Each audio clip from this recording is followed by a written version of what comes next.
നമസ്കാരം. എല്ലാവർക്കും കൊച്ചേട്ടന്റെ ഈ ആഴ്ചത്തെ കത്തിലേക്ക് സ്വാഗതം. എൻ്റെ പേര് Advaith V Ajesh. Saint Teresa's HS Vazhappally സ്കൂളിൽ 6ാം ക്ലാസ്സിൽ പഠിക്കുന്നു. കൊച്ചേട്ടന്റെ കത്ത്. അമ്മ പൊന്നമ്മയല്ലമ്മേ തങ്കമ്മ.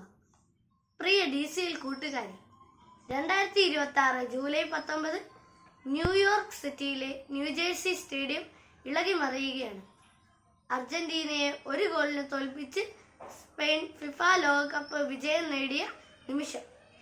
സ്പെയിൻ ടീമിന്റെയും ആരാധകരുടെയും വിജയാരവങ്ങൾക്കും അർജന്റീനയുടെയും മെസ്സി ഫാൻസിന്റെയും ആർത്തനാദങ്ങൾക്കുമിടയിലൂടെ തനിക്ക് കിട്ടിയ സ്വർണ്ണ മെഡലും കയ്യിലുയർത്തി ഗാലറിയിലേക്ക് നോക്കിക്കൊണ്ട് ഗ്രൗണ്ടിന്റെ അരികിലൂടെ ഒരാൾ ഓടുകയാണ്.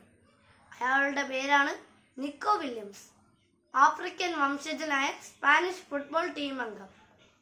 ഇക്കഴിഞ്ഞ ജൂലൈ 12 24ാം പിറന്നാൾ ആഘോഷിച്ചവൻ.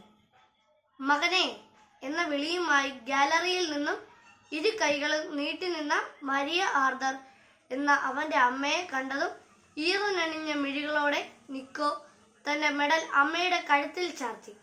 ചുറ്റും പൊതിഞ്ഞ ചാനലുകളോടവൻ പറഞ്ഞു, കളിക്കളത്തിൽ എനിക്ക് വളരെ വേഗം ഓടാൻ കഴിയും, എന്നാൽ എനിക്ക് എൻ്റെ അമ്മയോളം വേഗത്തിൽ ഓടാനാവില്ല. കാരണം ജന്മനാടായ ആഫ്രിക്കയിലെ ഘാനയിൽ നിന്ന് രക്ഷപ്പെട്ട് സഹാറ മരുഭൂമി താണ്ടിയാണ് അമ്മയും അച്ഛനും സ്പെയിനിലെത്തിയത്. അതിനാൽ എൻ്റെ അമ്മയ്ക്കാണ് ഈ മെഡലിന് എന്നെക്കാളും അർഹത. പ്രിയ കൂട്ടുകാരെ, ലോകം കോരിത്തരിച്ചു നിന്ന അനുഭവ നിമിഷമാണിത്. നിക്കോ പറഞ്ഞത് സത്യമാണ്. വെറും 3 പതിറ്റാണ്ടുകൾക്ക് മുമ്പ് ആഫ്രിക്കയിലെ ഘാനയിൽ നിന്നും അഭയാർത്ഥികളായി സഹാറ മരുഭൂമി കാൽനടയായി നടന്ന് സ്പെയിനിലെത്തിയ ഫെലിക്സ് വില്യംസിന്റെയും മരിയ ആർദറിന്റെയും മക്കളാണ് സ്പെയിൻ നാഷണൽ ഫുട്ബോൾ ടീം അംഗങ്ങളായ ഇനാക്കി വില്യംസും നിക്കോ വില്യംസും. നിക്കോയുടെ കഥ കേട്ടപ്പോൾ ഘാനയിൽ നിന്ന് സഹാറ മരുഭൂമി വഴി സ്പെയിനിലെത്താനുള്ള ദൂരം ഗൂഗിൾ മാപ്പിലൂടെ കണ്ടെത്താൻ ശ്രമിച്ചു നോക്കി. 5700 മുതൽ 6000 കിലോമീറ്റർ ദൂരമാണ് ആ മാതാപിതാക്കൾ നടന്നത്. കാൽനടയായി നടന്നാൽ ഏകദേശം 130 മുതൽ 150 ദിവസങ്ങൾ നിർത്താതെ നടക്കണം ഈ ദൂരം പൂർത്തിയാവാൻ.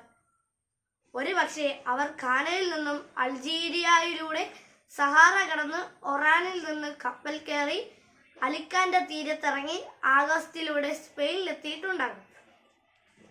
അല്ലെങ്കിൽ വെസ്റ്റ് സഹാറ വഴി നടന്ന് മൊറോക്കോ കടന്ന് ജിബ്രാൾട്ടർ കടലിടുക്കിലൂടെ സ്പെയിനിലെത്തിയിട്ടുണ്ടാകും.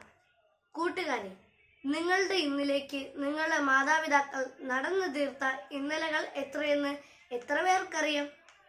എൻ്റെ മാതാപിതാക്കൾക്കും നിങ്ങളുടെ മാതാപിതാക്കൾക്കും ജീവിതത്തിൽ നിരവധി സഹാറ മരുഭൂമി യാത്രകൾ നടത്തിയിട്ടുള്ളവരാണ് തീർച്ച. ആഫ്രിക്കയിലെ സഹാറ മരുഭൂമിയിൽ പകൽ പലപ്പോഴും 60 ഡിഗ്രിയാണ് ചൂട്. ചുട്ടുപൊള്ളുന്ന മണൽ പരപ്പിലൂടെ കൊടിയ വിശപ്പും ദാഹവും സഹിച്ച് എത്തിച്ചേരുന്ന കാനാൻ നാട്ടിൽ തേനും പാലും ഒഴുകണേ എന്ന് ഓരോ കിതപ്പിലും പ്രാർത്ഥിച്ച് വിയർത്തൊലിച്ച് നടന്നത് നിക്കോയുടെ മാതാപിതാക്കൾ മാത്രമല്ല, നമ്മുടെയും മാതാപിതാക്കളാണ്.